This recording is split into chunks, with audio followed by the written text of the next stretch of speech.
Do you know that hand wash is a very good business idea with high profit and it's super easy? So if you don't have any job, you can go into this business. It is very profitable. If you're interested to learn, all you have to do is watch this video to the end and pay much attention. Now, without wasting much of your time, let's get down to business.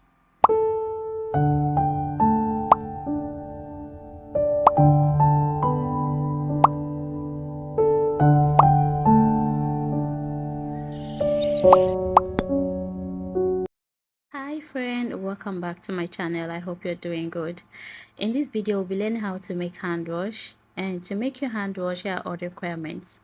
Now the first thing to do is to measure out your ingredients.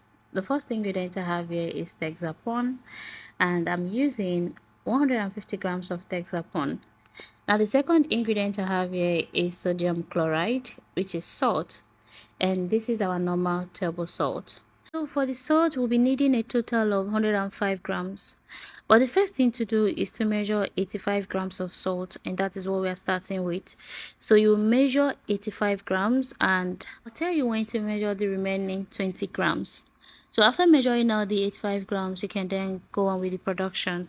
Now the Texapon is serving as a foaming agent and also as a surfactant. Now we need to dissolve this Texapon. What I have here is Texapon 70%, and it's very hard to dissolve in water. To dissolve it, we'll be using salt. Now all you have to do is to measure 2 teaspoons of salt or 1 tablespoon of salt to dissolve your Texapon. Now you're going to measure out the salt from the one we measured earlier.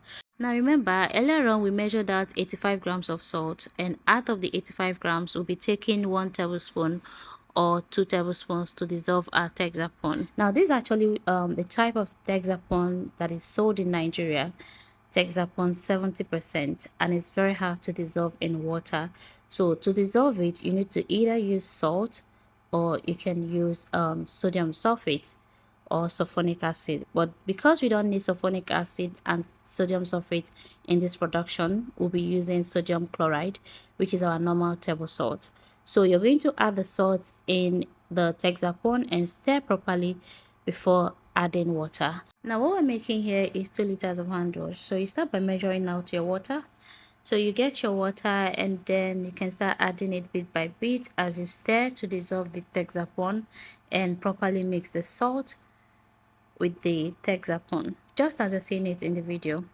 So go and stir it properly, and as you're mixing, you're adding the water. Please avoid adding all the water at once. You need to add it bit by bit to properly dissolve the salt and the Texapon to avoid lumps. So you keep adding the water bit by bit until you add all the water. Now I'm going to remove some part of the water because that is what we'll be using to dissolve our preservative and also our color if you're using powdered color. So the remaining salt, you pour it into the remaining water, and then you go on and stir properly, mix properly until the salt is properly dissolved. Then you can then go on and start adding the water bit by bit as you mix. So now as you continue to add the water, you will notice change in the consistency. At first it's going to thicken up, and as you continue to add the water, you will notice that the consistency will drop. But don't panic, just keep adding the water until you add all the 2 liters of water. Then you can go on with the next process. So all I'm just doing here is to mix properly. Mixing is very important. So as you're adding the water, make sure you stir to properly mix. Now at this point, this is after adding all the water. Sorry, I had to forward this video just to save your time. So this is after adding all the water. You can see the consistency. Let me teach you how to use salt as a thickener whenever you're making your hand wash. So this is how to use your salt. Follow this method. Now earlier on I measured 85 grams of salt. Now bear in mind that this salt comes from different company, and so is the quality of the salt. Now the reason I started off with 85 grams is that in most cases 85 to 100 grams can actually give you the consistency that you desire, but it all depends on the quality of the salt. So using this method can help you to watch the viscosity. Now bear in mind that if you add too much salt, it can loosen the consistency, and if you don't add enough, it can also leave the consistency watery. So if after adding 85 grams of salt and you notice that the consistency is still watery, you can use this method to thicken it. Now the first thing to do is to run a test. Take a small amount of the product and add a little salt, stir properly, and if it thickened up after adding the salt, that means that the product still needs more salt. So you can go ahead and measure another salt. So at this point, we'll go on and measure 15 grams. Now remember, we've used 85 grams, so adding extra 15 grams will give us 100 grams. So you're going to add extra 15 grams, or you can start with 5 grams. You can add 5 grams, and after adding the 5 grams, you can run the test again before adding the next 5 grams, and until you get your desired consistency, or until you notice that if you add extra salt that the consistency is going to drop, then you can stop. So you can follow this method. So all I did now is to measure exactly 15 grams of salt, and then I'll add water and dissolve it. Then I'll pour it into the mixture and stir properly, and I'll check the consistency to know if I still need to add extra salt. So that's it, that's how it goes.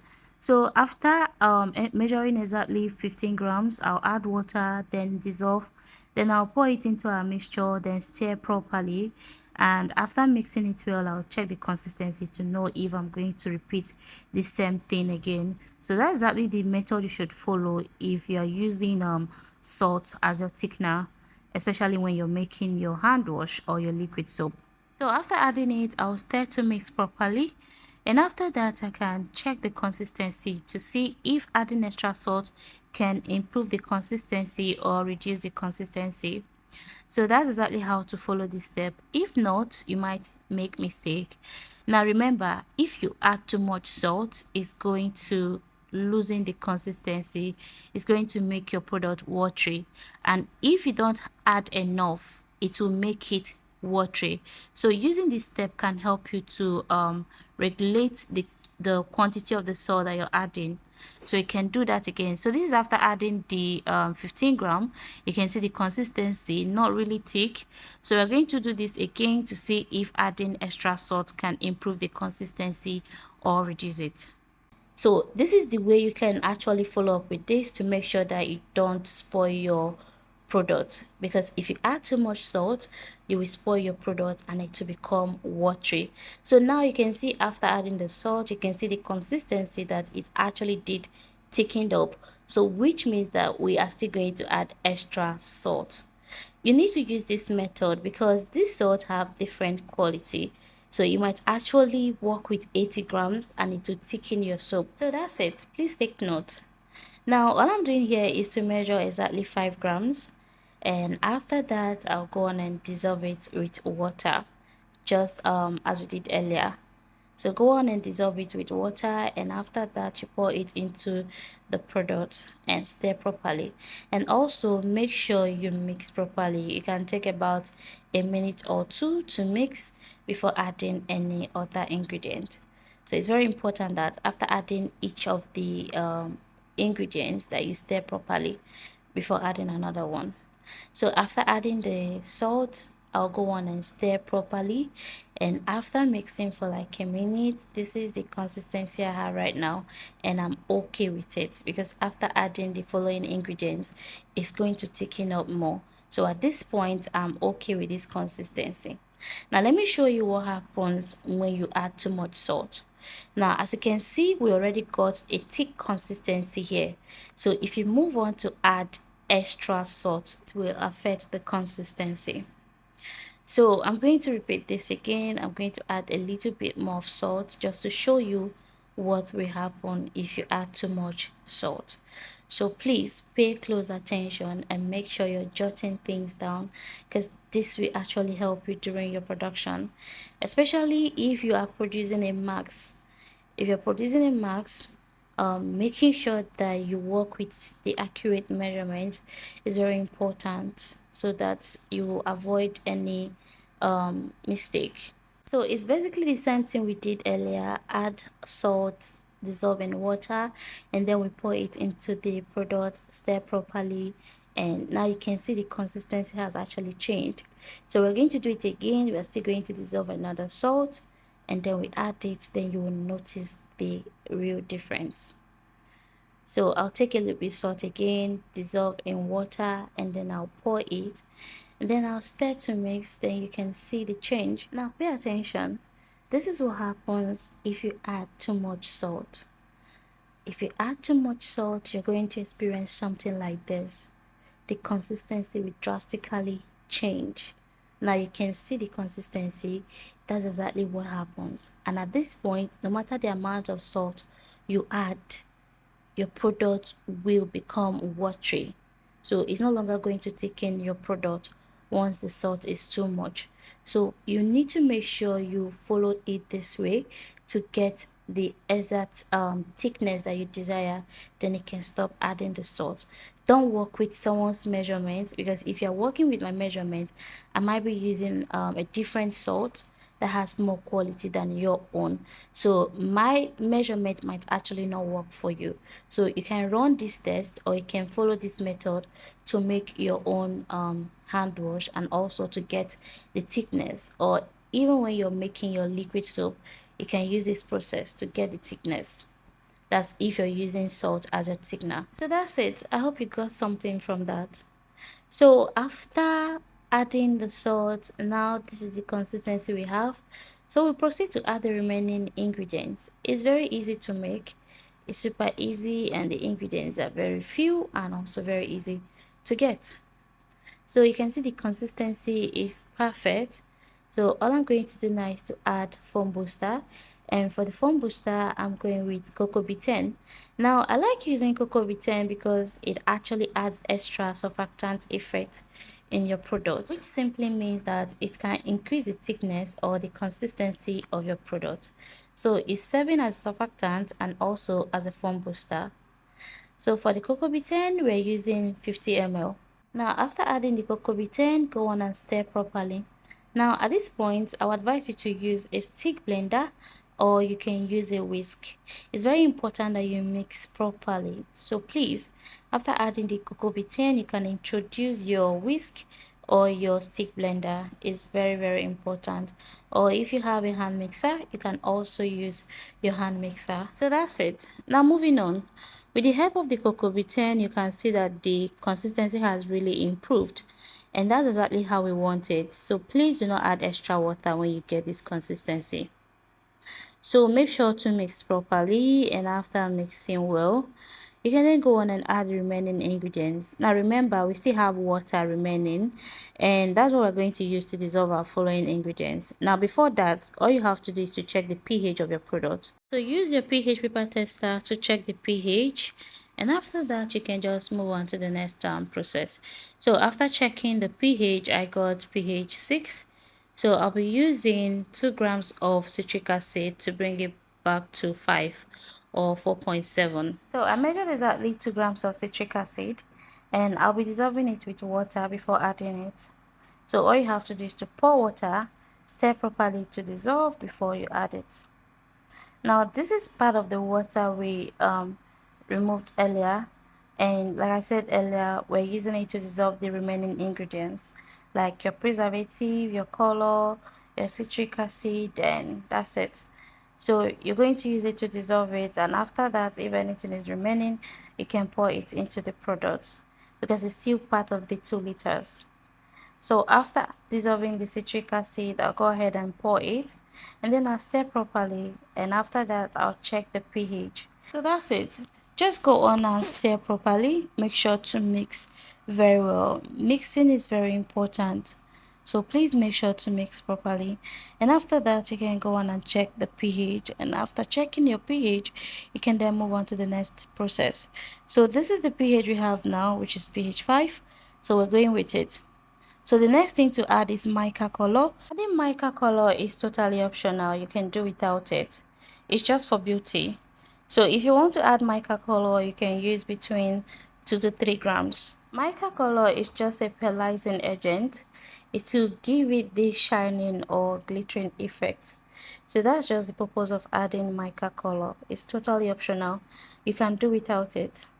So after adding the mica color, you can go on and add your color. You can use any beautiful color of your choice. So I'm going with pink. Now for the color, if you have your powdered color, you can dissolve it with water, and then add it. And after that, the next thing we are adding is preservative. And for the preservative, I'll be using methylparaben. So you can add the preservative, go on and mix properly. Adding preservative is important if you don't want your soap to go bad. So make sure to add your preservative. It's really very important. So add the preservative, mix properly. And at this point, I introduced my whisk. Now this is to make sure that I properly mix this well. Mixing is very important. Please take notes. It's very important that you mix well. Now after that, I'll go on and add perfume. So for the perfume, I'll be using 5 ml. You can use between 5 to 10 ml of perfume. So after adding the perfume, go on and mix properly. Now you can also add essential oil if you want. It's totally optional. You can add essential oil and you can use any good fragrance of your choice. Any good perfume can go and any good essential oil can also go. So just add the perfume, go on and mix properly. And after that, you can go on and add your essential oil if you have. So I'll be using tea tree essential oil. And for the tea tree essential oil, I'll be using 10 drops. So you can use between 5 to 10 drops. So after adding the essential oil, mix properly. So after that, you can go on and add the last ingredient, but please make sure to mix properly after adding any of the ingredients. Make sure to stir properly before adding the next. So the next thing to add is glycerine, and for the glycerine, I'll be using 40 ml of glycerine. So add the glycerine and then go on and mix properly. Now at this point, your hand wash is ready. All you have to do after mixing well, you can cover and allow it to sit for at least 20 to 24 hours. And after 24 hours, your hand wash is ready for use. So this is it after 24 hours. You can see it turned out really beautiful, and honestly this is a very good business idea with high profit. You can start making hand wash today to earn money. Now this is what mica color does. It's a pearlizing agent, so it helps to add extra beauty to this. You can see the glossy effect. You can see how shiny. That's exactly what mica color does. So if you like it, you can just add it. It's totally optional. So that's it. Now moving on. After the hand wash has properly settled, all you have to do is to go on and package it with your packaging bottle. If you're making it for sale or if you're making it for personal use, just go on and package it with your packaging bottle. All I'm just doing here is to show you the beauty. You can see how beautiful. If you don't like the pink color, you can use any beautiful color of your choice. So go on and package it with your bottle. You can use any beautiful packaging bottle of your choice. So that's it about how to make your hand wash. Thank you so much for watching. If you're just joining me for the first time, my name is Gift and I'm super excited to welcome you here. Please do not forget to subscribe to my channel and also turn on your notification bell so that you're really first to watch my next video. And at the end of this video, please do not forget to give this video a thumbs up and leave your comments down below. And don't also forget to share this video with your friends. And to my beautiful, wonderful and amazing gift teams, thank you for always being here. God bless you. Now before I forget, my class is still on. You can come and register. Now for this month we have a different package. We're doing fabric softener and fabric whitener and also tiles cleaner. So if you're interested, you can come and register. Send a DM on WhatsApp to register. Thank you so much for watching and I'll see you in my next video. But before then, stay blessed and keep loving one another. Bye friend.